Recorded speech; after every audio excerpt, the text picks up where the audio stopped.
crystal bowl missed my husband's head by less than an inch and exploded against the marble wall behind him. He looked at the pieces and said, "Now clean that up before somebody cuts themselves." I was 68 when I discovered that the man I had loved for 43 years was sleeping with a woman younger than our daughter. Until then, I thought betrayal would arrive loudly. Lipstick on a collar, a hotel receipt, a confession. Mine arrived in a grocery bag. I had driven to Richard's office because he had forgotten the lunch I packed for him. We were wealthy enough to hire 3 chefs, yet I still made his sandwiches. Richard liked to joke about it at dinners. "Evelyn keeps me fed," he would say.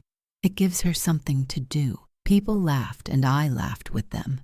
Our house stood behind iron gates on 6 acres.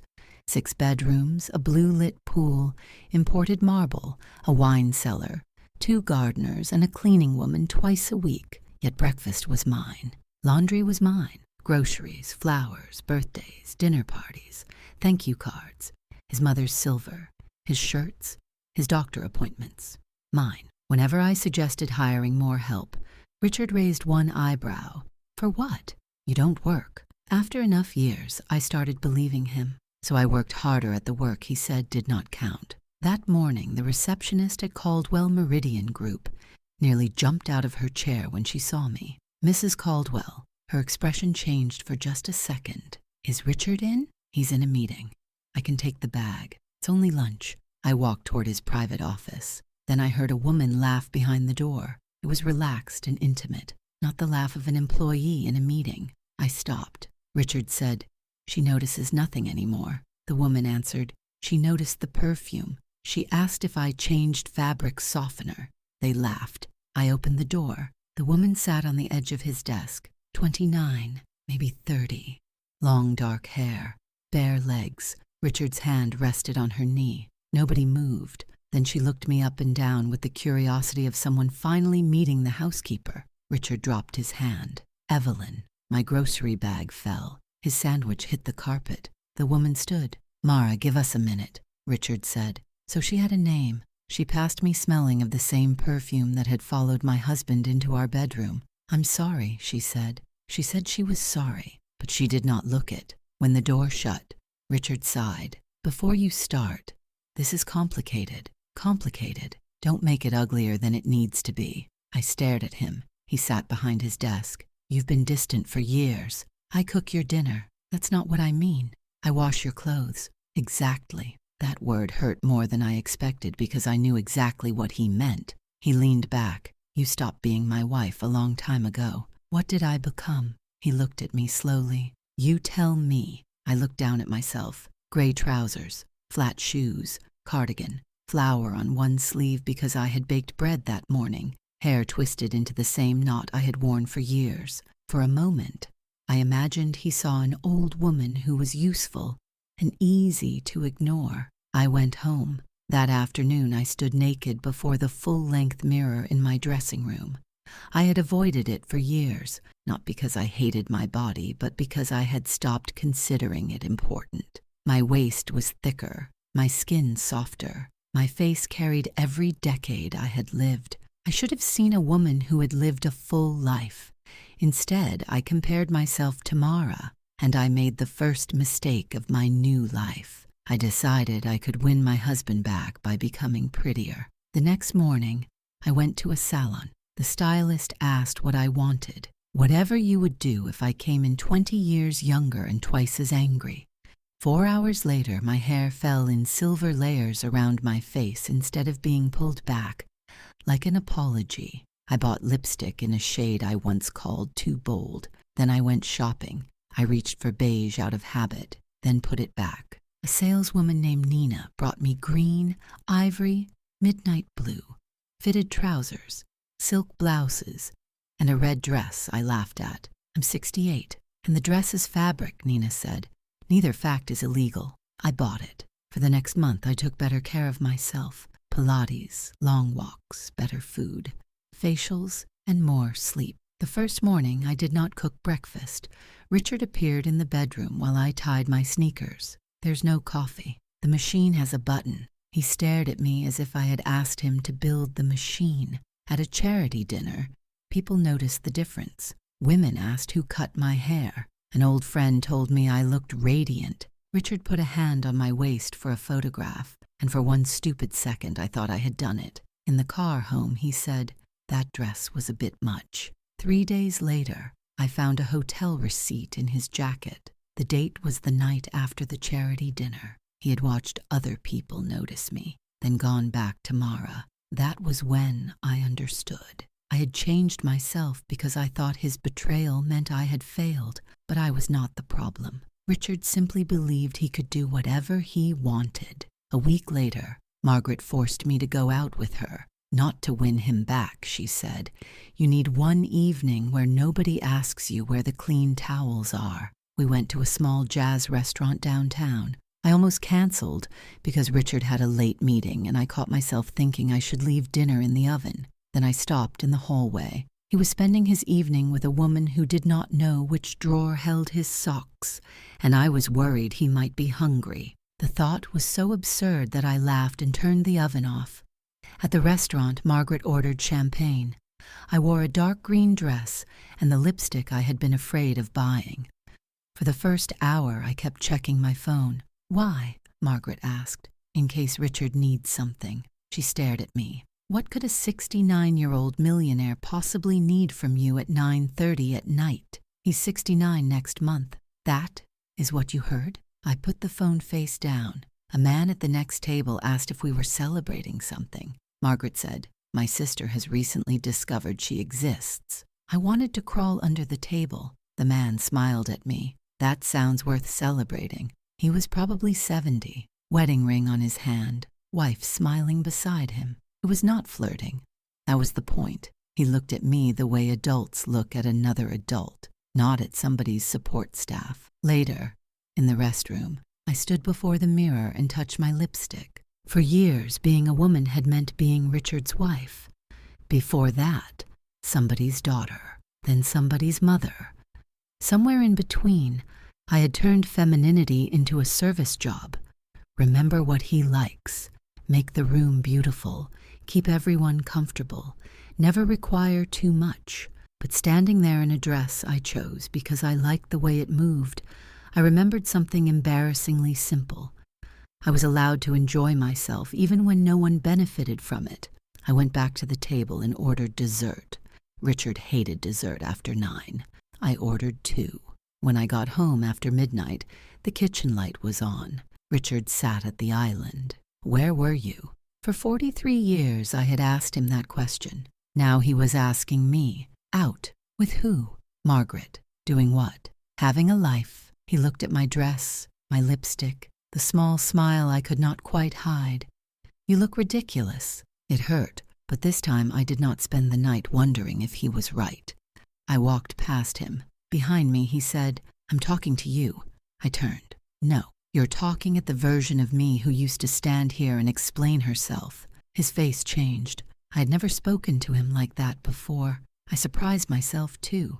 Upstairs, I removed my earrings slowly, washed off my makeup, brushed my hair. Not one part of the evening had made me younger. That was not what I wanted anymore. I wanted to feel present inside my own life, and for the first time in decades, I did. The next morning, I came from Pilates wearing black trousers and a gray sweater. Richard looked up from his phone. "I need you to stop this." "Stop what?" "This performance. The clothes. The classes. Going out." "Why?" "You're embarrassing yourself. People say I look good. People are being polite." He went back to his phone. As he went back to his phone, I finally understood. He did not care how I looked. He only wanted me busy with his life so I would never examine mine. That afternoon, I entered his study and opened the locked cabinet.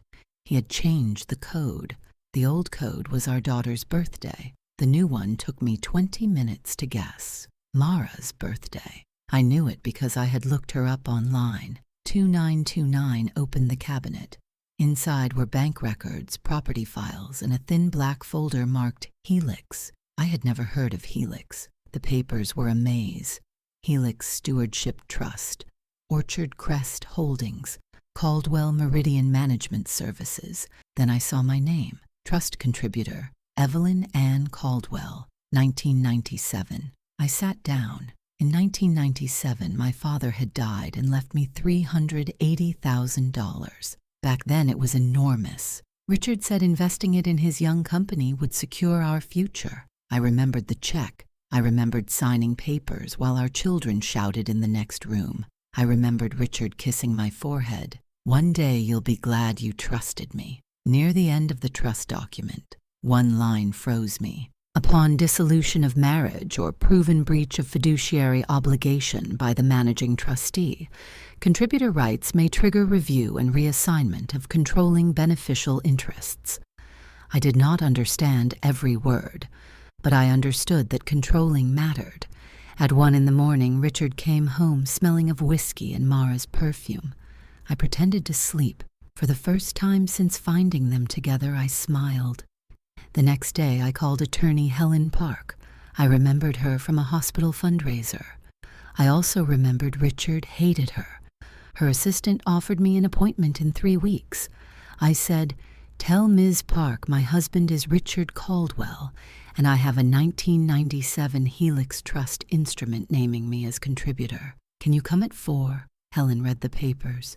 "Does Richard know you found these?" "No." "Good." She explained that the company Richard called his was not technically owned by him alone. Caldwell Meridian was controlled through several entities. The largest voting block belonged to Orchard Crest Holdings. Orchard Crest sat under the Helix Trust. The trustee was not Richard.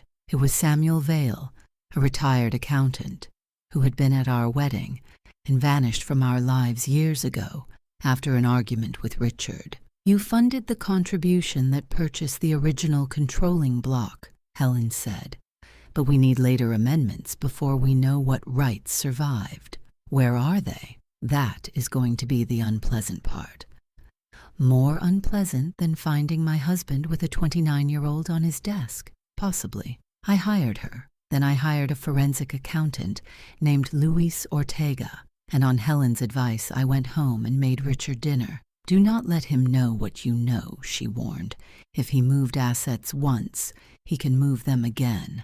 For weeks I pretended nothing had changed at home while I scanned documents, met lawyers, and learned the corporate structures Richard assumed were beyond me. Luis found millions moving from Caldwell Meridian to a consulting company called Morrow Advisory. Its only employee was Mara Vance.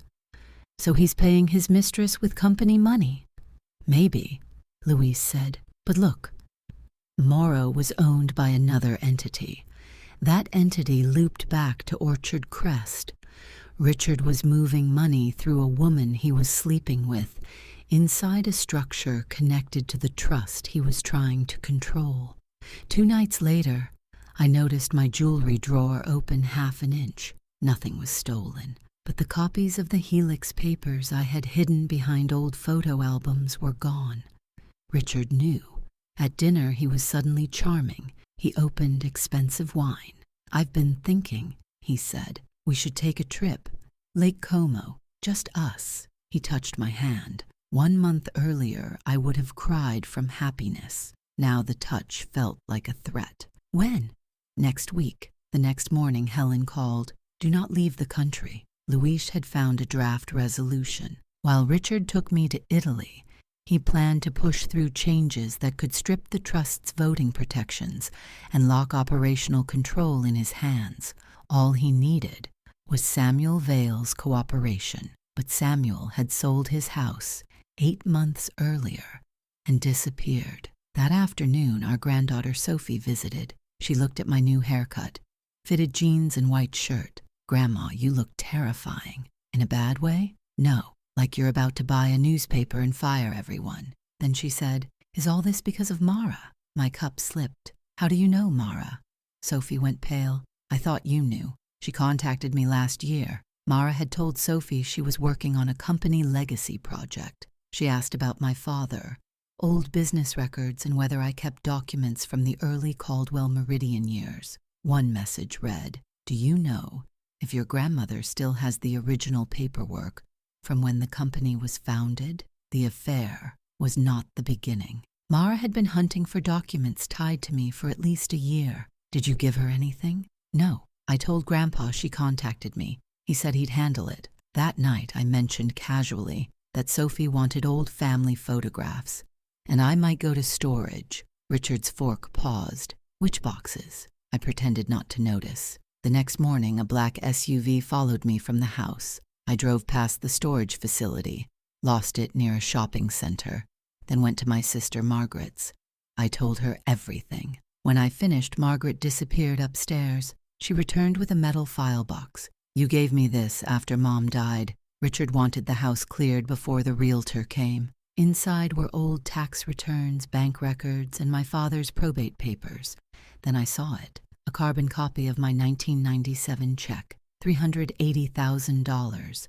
Pay to Halix Stewardship Trust. Memo, capital contribution for Orchard Crest acquisition. Under it was a letter signed by Samuel Vale. Dear Evelyn, this confirms receipt of your contribution and your status as founding contributor. No disposition of the controlling interest originally acquired with these funds may be made without written notice to you or your lawful successor.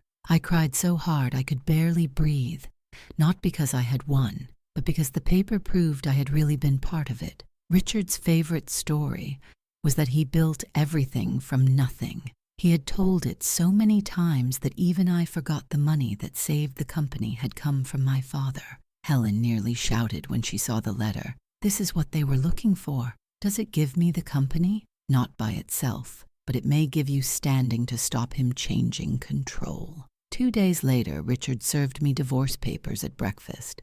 A stranger in a suit walked into my kitchen at 8:03. Richard sat behind his newspaper and watched. I know you've been speaking to a lawyer, he said.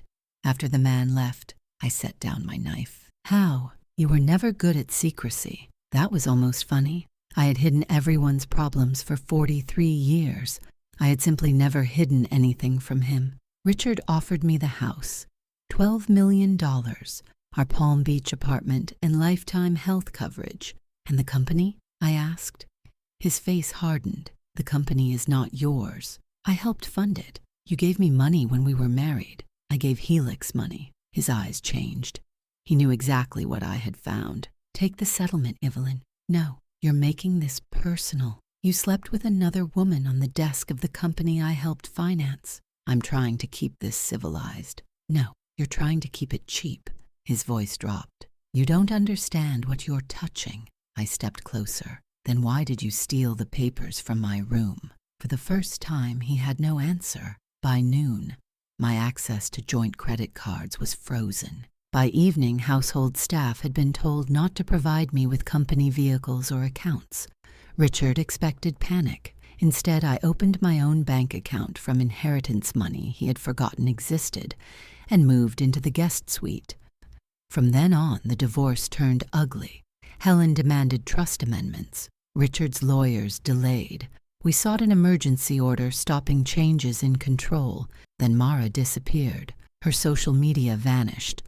Her apartment was empty. Luis called me early one morning. Morrow Advisory's accounts were drained last night. How much?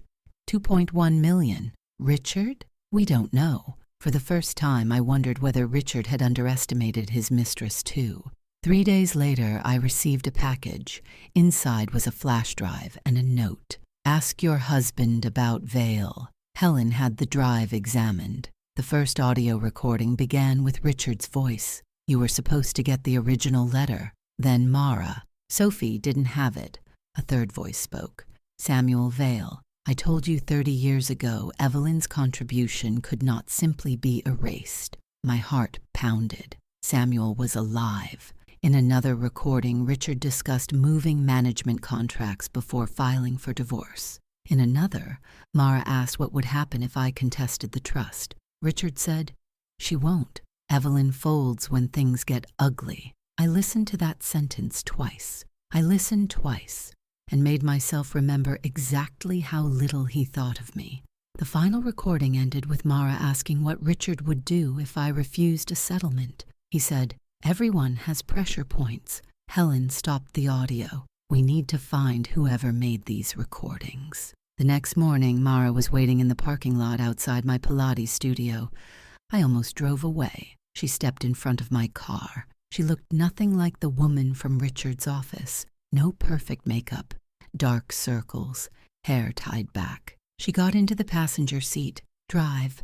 No, Richard has someone following me. So do I, apparently. I drove to a crowded parking lot and stopped. You sleep with my husband, help him erase me from a business I funded, and now you need protection? I'm not asking you to forgive me. Good. I'm asking you to listen. She admitted Richard had hired her 2 years earlier because she had experience in corporate governance.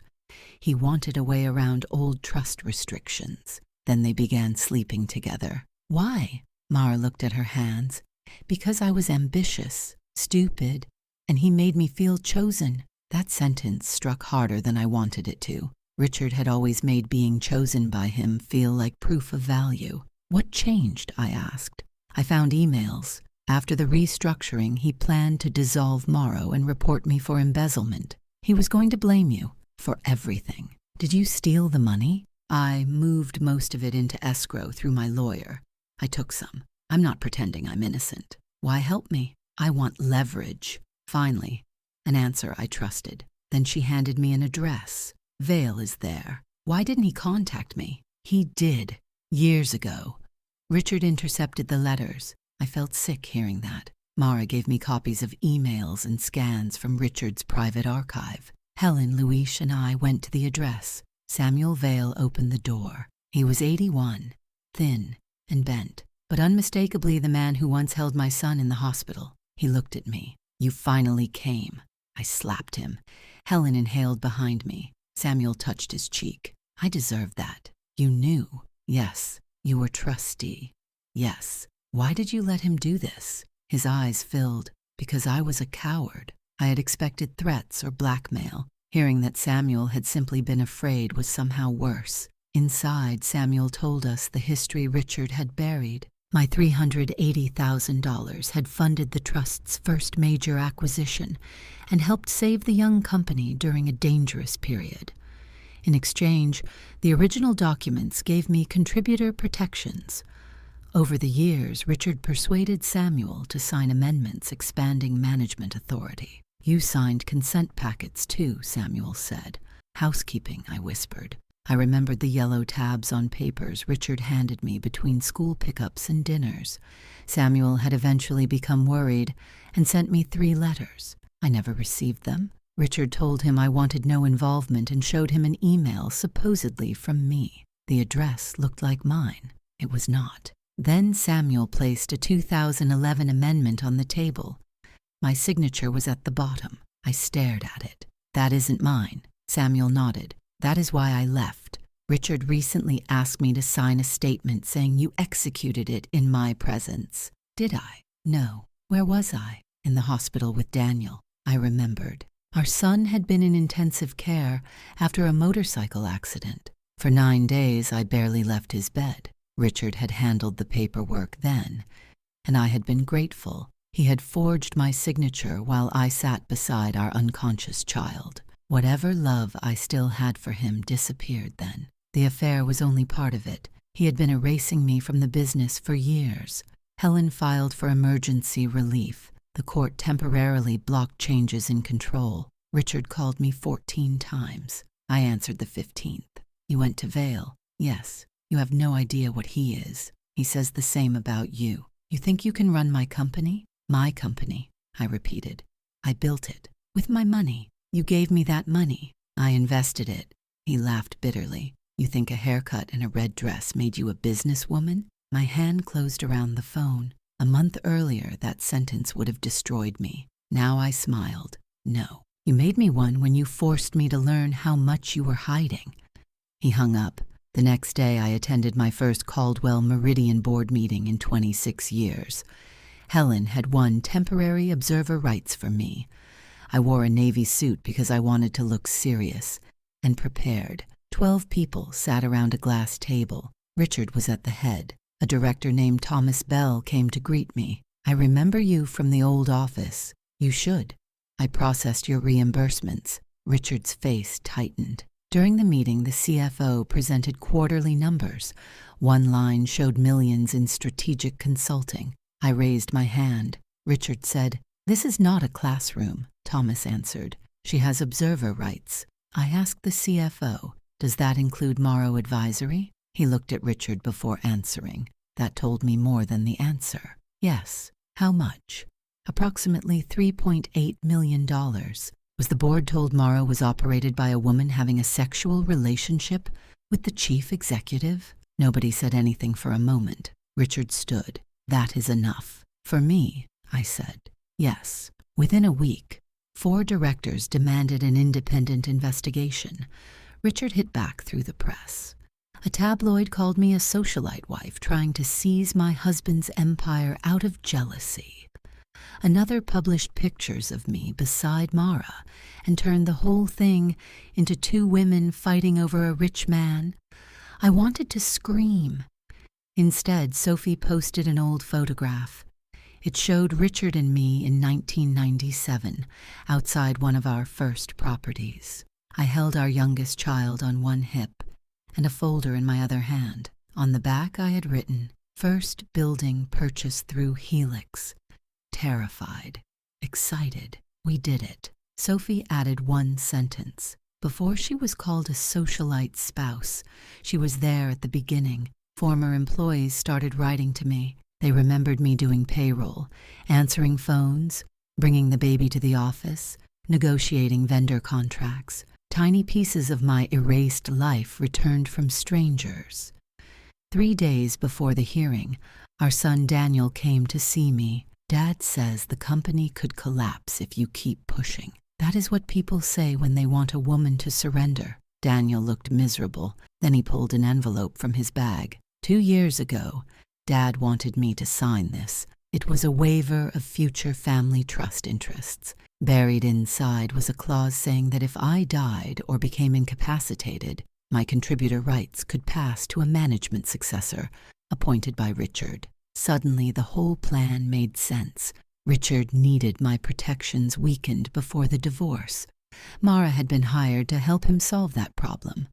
The affair had grown inside the scheme, or the scheme inside the affair. Either way, I was no longer fighting over adultery. I was fighting over 30 years of deliberate erasure. The hearing lasted 2 days. Richard's lawyers portrayed me as a bitter older wife, exploiting legal technicalities.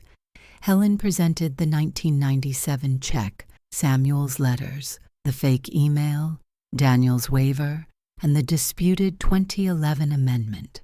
Samuel testified that I had not signed it in his presence, and that Richard had recently asked him to claim I had. Then Richard's lawyers produced a handwriting expert. He said the signature looked authentic. For the first time, I panicked. Maybe I had signed it during Daniel's hospitalization and forgotten.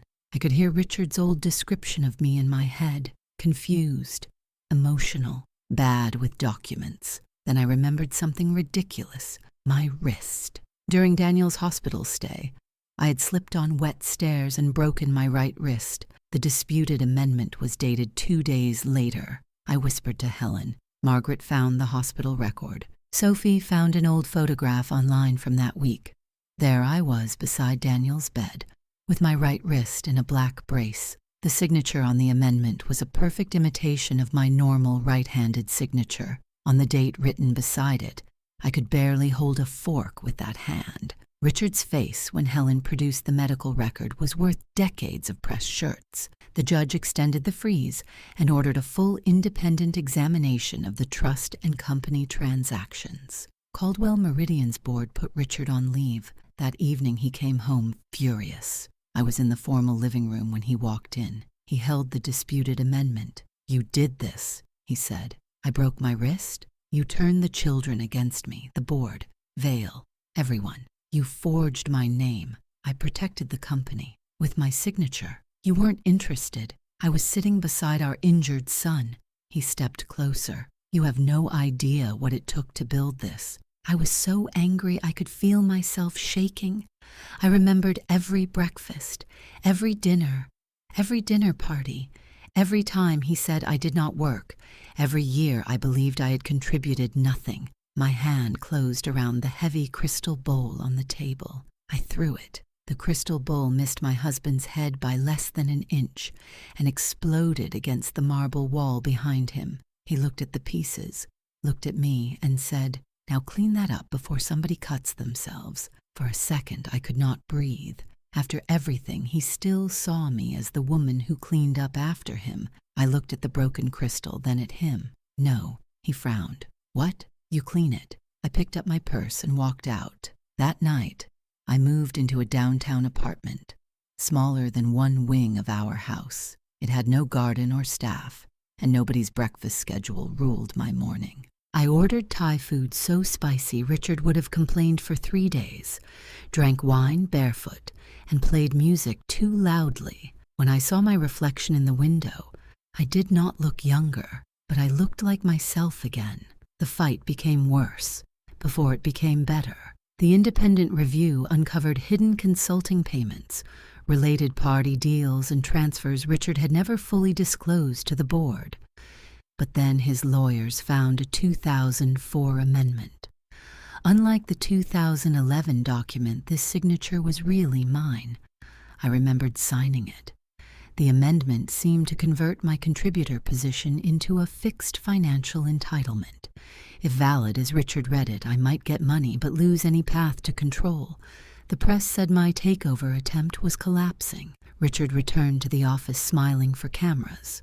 I spent an entire day in bed wondering if I had become ridiculous. Maybe I was exactly what he said, an old woman in expensive clothes, pretending she understood a world that belonged to him. At 5, Nina, the woman who sold me the red dress, texted me, "Saw the news. Wear the navy suit tomorrow." I laughed so hard I started crying. The next morning I wore it. Helen found that the 2004 amendment referenced a missing attachment. Schedule C. Richard's lawyers said it was lost. Louise found a copy in an old bank archive. Schedule C contained one crucial sentence. My financial rights could be converted. My consent rights over disposal of the controlling voting assets could not. I did not own everything, but I did not need to. Richard could no longer make those decisions without me. Mara eventually agreed to testify as part of the internal investigation. Outside the hearing room, she said, "You look good. Thank you. I'm sorry. You've said that." "I know." I asked her one question. "Did you love him?" She thought for a moment. "I loved who I thought I was when he wanted me. I understood too well." Inside, she testified that Richard had hired her to find ways around my contributor protections, directed her to locate original documents, and moved money through Morrow Advisory. Then Helen asked why the original 1997 letter mattered. Mara looked at Richard, because he told me if that letter still existed, his restructuring plan might fail. Mara's answer confirmed it. Richard had always known my contribution mattered, which was exactly why he had tried to bury it. The board investigation ended with Richard removed as chief executive for governance violations and concealed related party transactions. He still had economic interests and legal claims. Richard was out, but the legal fight was not finished. Then Thomas Bell called me. "We want you to consider becoming interim chair." I laughed. "I'm not qualified." That is exactly what Richard spent 30 years telling everyone. "I still don't understand half your spreadsheets." Neither did he. He understood the people who understood them. I accepted 6 months. My first day, I arrived before 7. The company history wall began with Richard cutting a ribbon in 1999. The years above the dentist's office, including me, were missing. I called communications. "This is wrong. What would you like added?" Not just me, everyone who got edited out. Then I started asking basic questions about what we were paying for, who approved it, why each entity existed and who benefited. Some executives disliked me because I was not embarrassed to admit what I did not know. That became my advantage. I had run a household for decades. Budgets, contractors, schedules, emergencies, conflict, people's needs before they spoke them. Richard called that not working. In the boardroom, people called it management. 6 months became 9. Then Samuel Vale died of a stroke. I received the call before dawn. Richard's lawyers immediately argued, that the trust history would now be harder to prove. For one terrible hour, I thought we had lost the only witness who could explain the beginning. Then Helen called. Samuel left a sealed deposition. Before his death, he had recorded detailed sworn testimony and attached supporting documents. He had also formally resigned as trustee. Because a contributor dispute was active, Richard could not appoint the successor alone. That cost Richard another chance to control what came next. At Samuel's funeral, his daughter handed me a note. Evelyn, I cannot repair the years I stayed silent. I can only tell the truth before I leave. You were there at the beginning, and I'm sorry I let Richard make it look otherwise. I kept it in my purse. Months later, final settlement talks began. Richard wanted cash, properties, and protection from further claims. Most of all, he wanted to preserve enough influence to return. Helen asked me what I wanted. Control. Operational control. No, I don't need to run the company forever. Voting control. Enough that he can never take it back. Richard refused. Then Helen found one last problem. Orchard Crest had an old buy-sell clause. In a marital contributor dispute, certain beneficiaries could force the controlling shares to be sold to an outside buyer. Richard planned to activate it. If he succeeded, I could win the legal fight and still lose the company. We had 72 hours. Helen searched for another injunction. Louise tried to assemble financing. Thomas Bell looked for friendly investors. Then Sophie sat at my kitchen counter reading the clause and asked, "Who exactly has to approve the sale?" Everyone stopped. The trigger required 2 of 3 beneficiary votes. Richard had 1, I had 1, and the third belonged to our adult children acting together. Richard invited Daniel and Caroline to dinner that night. I did not call them. I did not ask them to choose.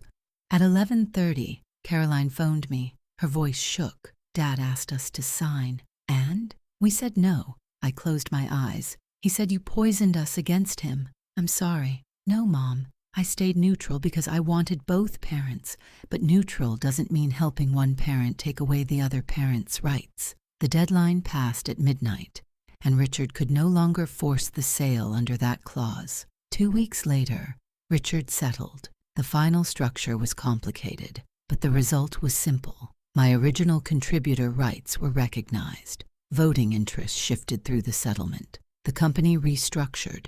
The board approved a new governance agreement. When it was over, I controlled the largest voting block in Caldwell Meridian's parent structure. I did not own all of it, but I had enough to stop Richard from taking control again.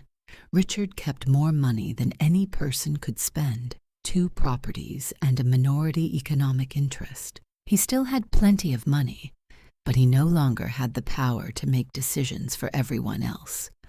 On the day we signed the final papers, he sat across from me in a conference room. He looked older. So did I. For the first time, that did not bother me. He signed and put down the pen. Was it worth it? I thought about the scandal, the lawyers, the children, the months of fear. Then I thought about the woman carrying a sandwich into his office with flour on her sleeve. Yes, you destroyed our life. I stood. No, Richard, I stopped cleaning up after you. 1 year after I opened his office door, Caldwell Meridian held its annual leadership dinner. Sophie came to my apartment with a garment bag. Inside was the red dress. I can't wear that. Why? Too much history, she smiled. Then give it a new ending. So I wore it. My hair was silver. My face had lines. I hid neither. Halfway through dinner, an unknown number texted me. It was Mara. You won. I looked at it for a second and deleted it. Across the room, Sophie held out her hand. Dance with me, Grandma. I haven't danced in years. That sounds like a you problem. I stood. Later that night, I went to the office alone. The company history wall had been replaced. The first photograph showed us in the cramped office above the dentist, Richard at a desk, and me on the phone with a sleeping baby against my shoulder. Under it were both our names, Richard Caldwell and Evelyn Caldwell. I stood there until the lights dimmed automatically. Then I went into the chair's office, which was now mine. On the desk sat a framed copy of my father's 1997 check beside Samuel's note. I took off my heels, turned out the lights, and went home. The next morning I woke at 6:30 out of habit and thought I was late with Richard's breakfast. Then I remembered no one was waiting downstairs. I pulled the blanket higher and went back to sleep.